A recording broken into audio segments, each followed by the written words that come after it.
May sasakyan kayo? Yung pong sakay crash. O sige. Ma'am Grace, asan? Ikaw magdadrive? Opo, Attorney Arden po. Grabe ka pala, ang driver mo. Attorney? Ah? Kasama din po siya. Masyado ka nang na-promote yan. Sige, sige. Nasaan na? Brother, alam mo yun eh. Ako susunod sa'yo. Dito raw yun eh. Diretso lang po ito, sir. Diretso lang. Nasa si Bro Jerry? Ayun, doon na tayo. Sige. Okay, please. Thank you po. Thank you ha. Ingat. Kailan pa kayo dumating dito, Mrs.? Ikaw, ilang araw ka na? Sa angkas po kami. Magkaangkas kayo? Deliver po kami. Ikaw, kapatid. Siya naman, asawa mo. By the way, sa inyong lahat, gusto kong ipaalam, kaya ako nandito as advocate, Yes, sir. hindi as congressman. In other words, hindi ko ito trabaho. Yung police, hindi ko kilala, hindi ko nakasama sa assignment. Itong pamilya nitong rider, hindi ko rin kilala itong mga ito. Siguro kilala ako. And to give you background, kaya ako may ganitong advocacy. Ako bilang isang anak mahirap na lumaki sa bahay kubo, naranasan namin ng aming pamilya yung discrimination sa pagbibigay ng public service. And nung high school pa lang ako, attorney for your information, biktima na ako ng illegal arrest. Nangarap ako na pag someday somehow at nagkaroon ako ng position na may capability ako na tulungan yung alleged victims ng pang-aabuso. Kaya nandito tayo. Nandito ang PAW para magbigay sa inyo ng libreng serbisyo bilang abogado ninyo. By the way, for the information of everybody ha, ito naman public service, wala tayong pag-uusapang personal. As usual, ang practice ko naka-video. Kaya tayo naka-video para kung may mali, yung ating mga kababayan, especially yung mga ordinaryong tao, attorney, parang nalelektura na rin natin.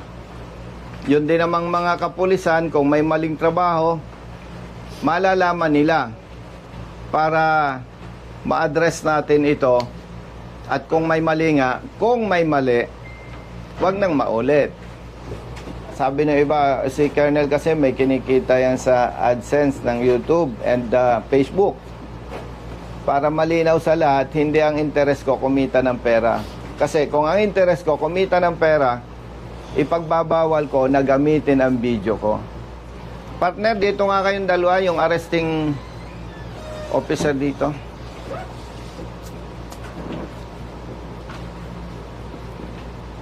Okay, dahil late yung isang arresting officer, papaalam ko sa lahat, kayo hindi ko kilala, hindi tayo nagkasama sa assignment.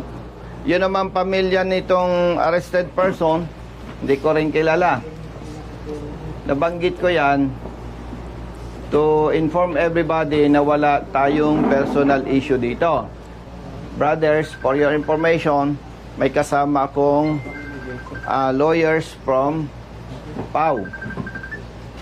Para, siyempre, ayan ay naisampa na ang kaso according to your chief. At yan naman, kahit hindi pa naisampa ang kaso, hindi ako pupunta para arborin o hingiin ang kaso. And as SOP, napakaganda ng ating government, mayroong in-established na Public Attorney's Office. Kasi alam natin, marami sa ating mga kababayan walang kakayahang kumuha ng sariling abogado. At yung kasama ko, si Colonel Banastaw, siya ang Provincial Chief ng Internal Affairs Service dito sa Quezon Province. At ang mandato naman niya, alam natin, kung may mali, sa trabaho ng pulis, sila mag-iimbestiga at sila magre-rekomenda ng kaukulang administrative sanction or punishments against police officers involved. So, nandito tayo, hindi para ako ay mag-imbestiga. Gusto ko lang initially malaman yung aligasyon ng arrested person. Taga saan ka? Santa Rosa na yun. Santa Rosa, Laguna. Ikaw ay delivery rider. Lalamog po. Lalamove. Yung item, ano yung item? Ibon po. Ibon. Anong klaseng ibon? Martinez. Martinez, sir. Martinez. Kung Martinez yung item, anong batas ang nilabag? Republic Act 9147, sir. 9147. Wildlife Act natin, sir. Wildlife. Act. Kung ako ang umorder ng ibon, nag-booking ako. Opo. Tama. Opo. Ibig sabihin, kung ako ang umorder, hindi mo ako kilala. Hindi po. Parang nakatambay kang ganon somewhere, Opo. oops, may nag-booking. Opo. Tama po. Inaccept mo. Tama po. Pinuntahan mo yung item. Opo. Pinick up mo. Opo. Saan mo pinick up? Silang Cavite po. Silang Cavite. Yung pinick upan mo, tindahan or pribadong individual? Bahay po. Bahay. Pagdating mo doon, ang nakausap mo, lalaki, babae. Lalaki po. Anong sabi sa'yo? Yun daw pong, ito na daw po ang pick upin ko na order no nag-book. Okay. Siyempre, in good faith ka, hindi mo naman kilala ang umorder, inaccept mo. Opo. Kinuha mo ang item. Opo. Tapos, base doon sa booking, saan mo i-deliver? Lucena City po. Nasa Lucena City tayo, attorney, ano?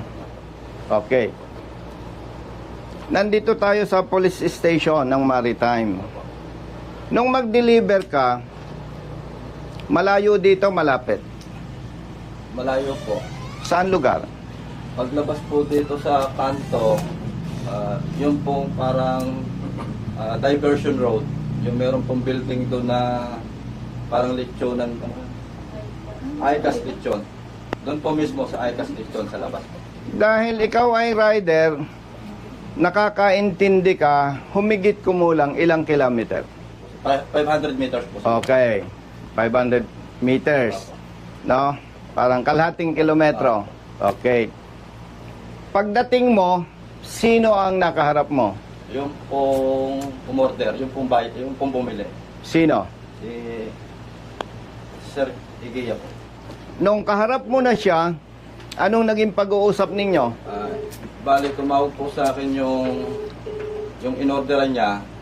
Kaya wala daw pong Gcash si Sir. Baka pwede daw po ako na lang ang mag-Gcash. Ikaw, sige po, pwede naman po ako mag-Gcash.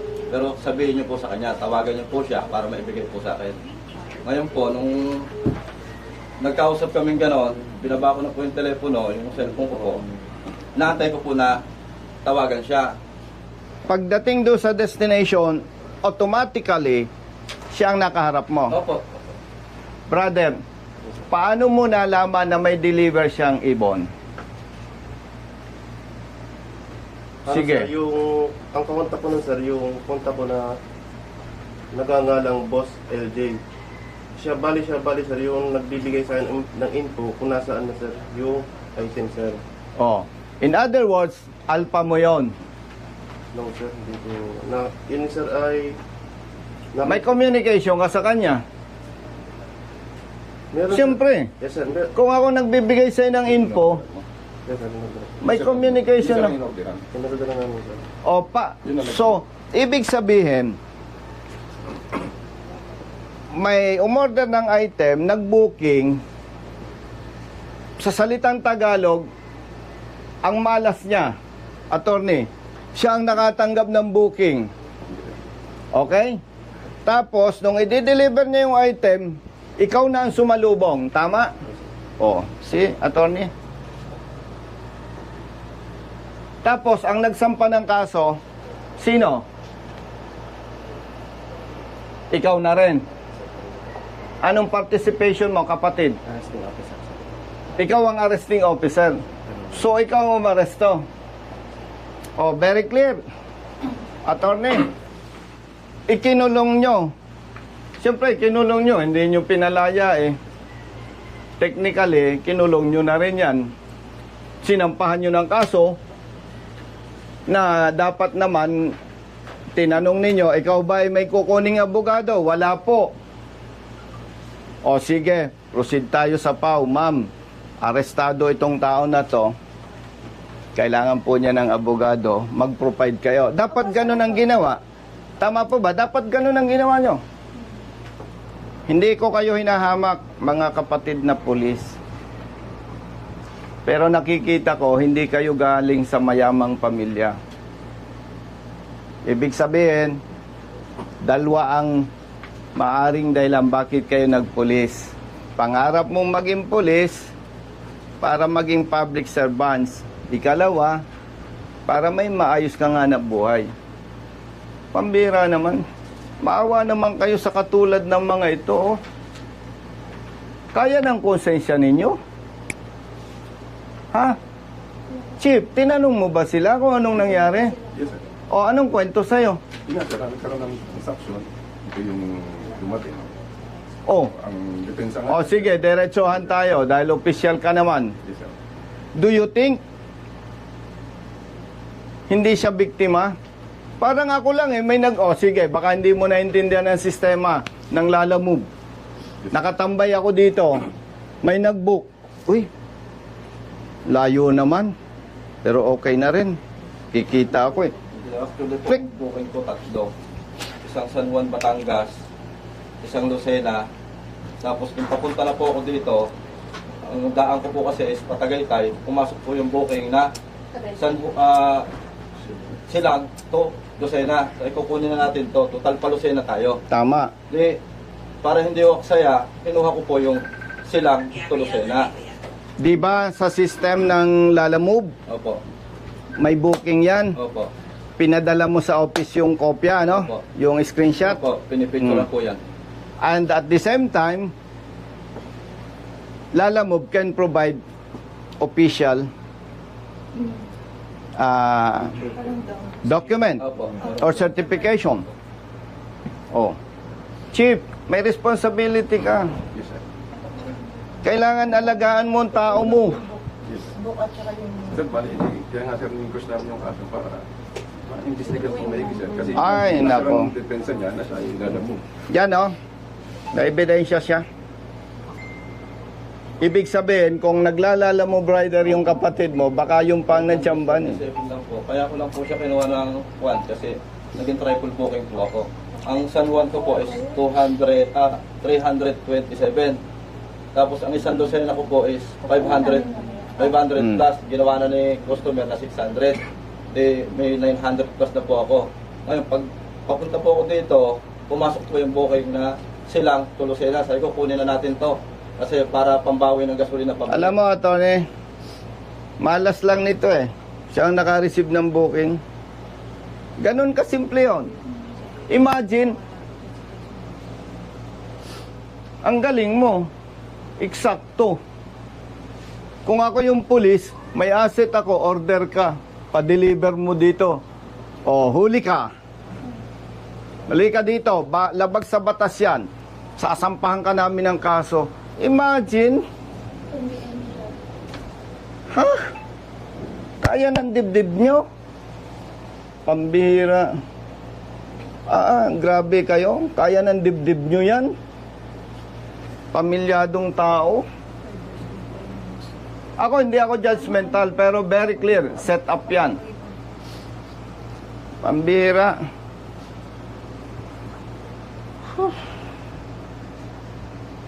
Grabe kayo. Buti nakakatulog pa kayo. May pamilya ka? Meron, sir. Ilang anak mo? Isa, sir. Ikaw? Di may accomplishment kayo? Oh. May accomplishment kayo? May re-report kayo? May arrested person kayo? Wow! Ang galing! Nito, imagine, 6 ang anak. Kaya ng dibdib nyo. Alam nyo, yung mahihirap na tao, isang araw lang walang hanap buhay, gutom ang buong pamilya. Imagine, ang bigat, ang grabe ang dibdib nyo Alam nyo, brothers, yung masamang gawa sa kapwa, may balik yan. Maniwala kayo sa akin. Ako, dati akong pulis ha. Hindi ako kaaway ng pulis. Kaaway ako ng tiwaling pulis na hindi tama ang ginagawa. Imagine. O ano sabi sa inyo sa prosecutor's office? Napipili po ako. Ang una po is, kung lalaban daw po ako is, mga 1 month daw po o mahigit pa ang magiging proseso, pero ililipat daw po ako sa kulungan. Ngayon, yung pangalawa daw pong option is, aminin ko na lang para 1 week po ma-process na, dito na lang daw po ako mag-i-stay sa kanila. So inamin mo. Inamin mo para po mapabilis talaga ang proseso. See? Kasi may maliit akong bata na 5 years old. See? Bali sir, wala pa po tayong kopya ng inquest resolution. Nasaan yung inquest resolution? Napadalhan na po kayo. Kasi nagtanong kami Thursday daw po. Ay tapos na. Last week. Wala pa sir, kasi ang sabi sir, hinihingan siya ng indigency para magawa yung resolution para mapababa po yung pensa. Kaso nga lang po, nung dumating na yung indigency, late na po. Holiday na Tapos po. pati. nag-holiday po ng Friday sir. Maniwala kayo sa akin. Maniwala kayo sa akin. Hindi po pwede ang kay General Torre. Maniwala kayo sa akin. Ang gusto niyan trabaho, yung tunay na trabaho, hindi ganyan. Kapareho din yan sa drugs eh. Yung ginagawa ng iba eh. Iba lang ang item. Sa ngalan ng public service, hindi natin ito pwedeng patagalin. Sa katulad nila na walang pinag-aralan, mahirap lamang na tao, isang kahig, isang tuka, stressful masyado yan. Dahil wala kayong may pakitang resolution, hepe, with your personnel and arrested person and his family, punta tayo sa prosecutor's office. Walang violation doon. Tama ba, attorney? O kaya, let's go. Alay kayo. Floor sir. Anong floor? Fourth floor. Fourth floor? Sige, fourth floor. Okay, sir. Sa part. 1, 2, 3. Okay po. Salamat po. Yes, ayun na. Ma'am, una na po kayo sa elevator. Salamat po sir. Okay, thank you. Okay.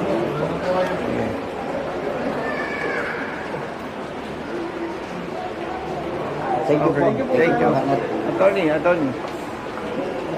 Sige po. But ladies first. Ladies first. Ito, dalawa naman po. O, dito tayo.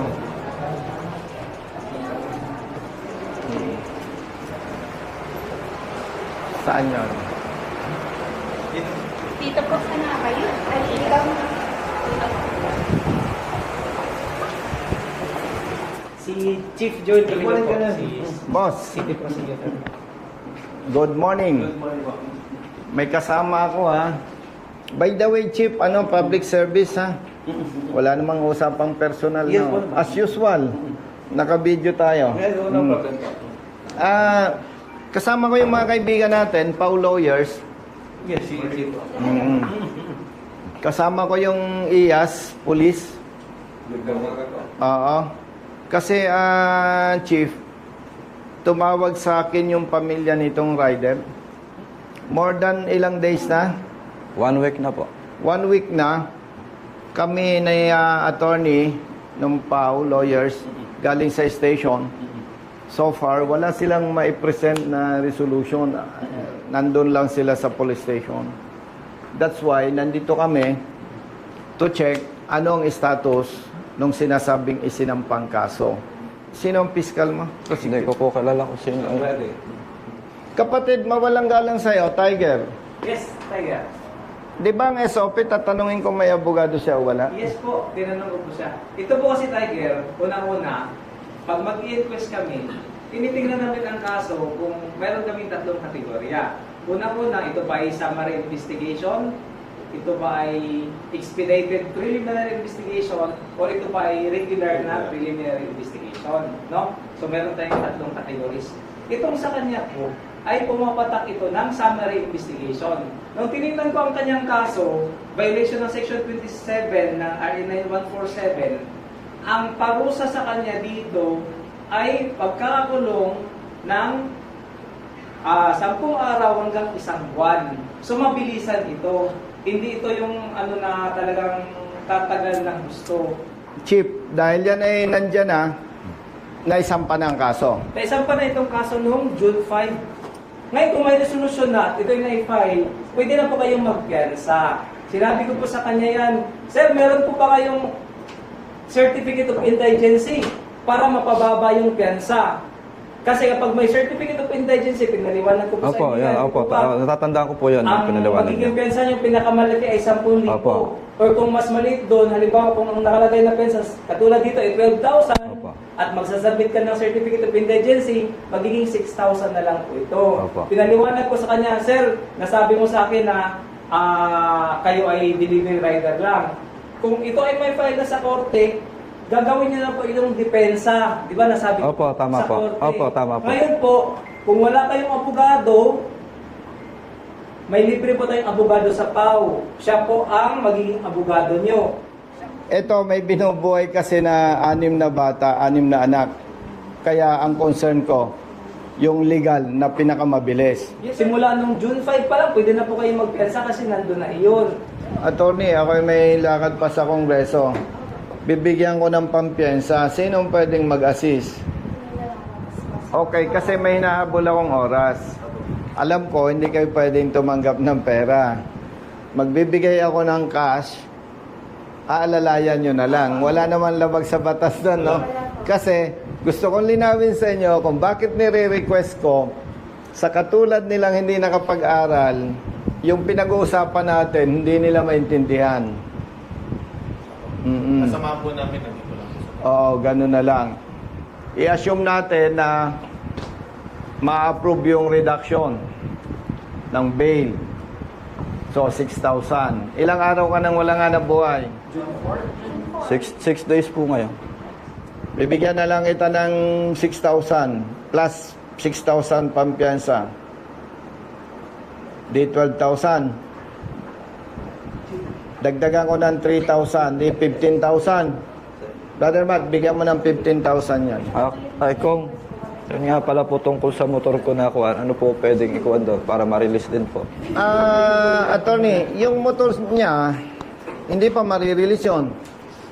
May motion to release po, kailangan ng request po yun, na motion to release motor vehicle. May mga proseso din po nun. Oo nga, may proseso yun, pero gaano katagal yun? Sila, i-assist din po ng abogado na handling lawyer niya. Kayo na mag-assist. Kasi nasa court pa rin po. Yes, ma'am. Nasa Kailangan po namin ng certificate na na-impound sa kanila. Tapos po ay mga ORCR, picture po. So, kagagawa mo ng affidavit. Sa inyo ba nakapangalan? Sino ba yun? Hindi po. Kapag 12,000 yung bail, halimbawa, hindi na-approve, sabihan mo ako sa office. Sige po. O, Mrs., tawag mo. Maraming Senator na salamat yung po. mag-assist sa inyo. And, Iyas, ang gusto ko mag-cooperate kayo. Hindi ko kayo inoobliga. Ang hinihiling ko sa inyo, mag-cooperate kayo. Magbigay kayo ng statement sa Iyas Opo. para maimbestigahan. Opo. At kung may makita sila na mali na trabaho ng pulis, Opo. mabigyan ng administrative sanction. Opo. Opo. Okay? Opo. Umaasa tayo na sa tulong ng mga PAW lawyers, ma-release agad yung motorsiklo. Opo. Kasi yung po pang hanap buhay ko. Okay? Kung Kapag hindi pa marirelease yung motorsiklo nyo, pinaka-the best, umuwi na muna kayo. Tawagan lang tayo. Pwede rin akong makipag-coordinate kay attorney para hindi sayang yung oras nyo. Alam ko, nakaka-stress yung nag-i-stay kayo sa police station. sobra po. Dahil masakit sa inyo yung dinanas ninyo. stressful masyado yon. Malinaw sa'yo? Opo. Ngayon, habang wala kang motorsiklo, di wala kang hanap buhay. Sagot ko yung wala mong sweldo. Salamat po ko. Basta ang gusto ko lang, sa ngalan ng batas, mag-cooperate ka. Sige po. Okay? Opo. Ganun lang kasimple yun. Walang personalan, no? Ang request ko lang sa PAW, pare-pareho naman tayong Pilipino. Hindi naman tayo magkakaaway. Pero pag may nakita kayong mali, ang request ko lang, sampahan nyo ng kaso kung kinakailangan. Tama ba? Lagi po kami ganun. Oo, kasi ang interest lang natin dito, yung mali, may tama. Para kung may mali, wag nang maulit na may nasasakripisyo. At sa parte ng administrative naman, may iyas. Ang interest lang natin dito, kung makita na may pagkakamali ang pulis, mapatawa ng kakulang parusa para huwag nang maulit pa. Oo, so yon. Salamat sa mga PAW lawyers and Tiger. Chief, salamat. Thank you very much, bro. Nice Oo. meeting you. Salamat, Tiger. Attorney, salamat. Ano, partner? So, tawagan na lang tayo. Tawagan tayo, ano. Natutuwa ako kay Chief Acosta. Tumawag ako kagabi, gabi na talaga. Pero immediately, nag-text sa akin, tapos nag-usap kami ni Ma'am. Oo. Ang galing.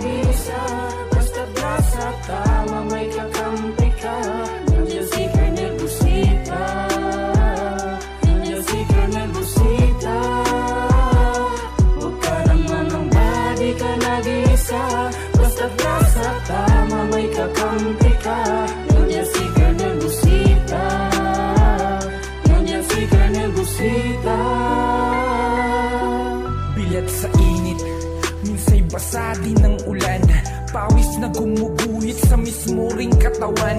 Kadalasang sumisingit, pagod nararamdaman. Ngunit diretso sa pagpihit, kumalaman ng tiyan. Bawat daan ng masikip, pinipilit malusutan.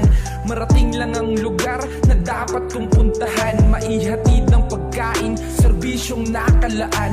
Para sa mga taong kailangan kong pagsilbihan. Napili kong hanap buhay, makipagsapalaran. Magdamag man sa daan, puyat man ay tatatagan. Para sa pamilya ko na laging nakaabang. Handa akong gawin lahat, mabuhay lang ng marangal.